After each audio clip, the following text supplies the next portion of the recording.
আসসালামু আলাইকুম ওরহমতুল্লাহি ওয়াবারাকাতু। প্রশ্ন করেছিলেন স্বামী এবং সন্তান রেখে মেয়েদের বিদেশ যাওয়ার ব্যাপারে ইসলাম কি বলে। আলোচনা বুঝতে সাথেই থাকবেন। যারা এখনও চ্যানেলটি সাবস্ক্রাইব করেননি অবশ্যই সাবস্ক্রাইব করতে ভুলবেন না। স্বামী এবং সন্তান রেখে মেয়েদের বিদেশ যাওয়াটা জায়েজ নেই আমার মতে, এবং আমি ওলামায়ে কেরামের বক্তব্য দেখেছি জায়েজ নেই, উচিত না। কারণ নারীদের মাহরাম ছাড়া দূরে সে কিভাবে সফর করে?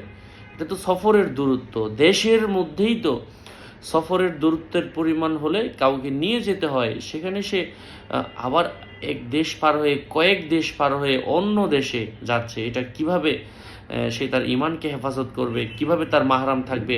এটা তো জায়েজই নেই। আল্লাহ পাক তার ইনকামের মধ্যেও বরকত দিবেন না। সে যদি ইনকাম করতেও চায় নাজায়েজ পন্থায়, আল্লাহ হেদায়েত দান করুক। আসসালামু আলাইকুম।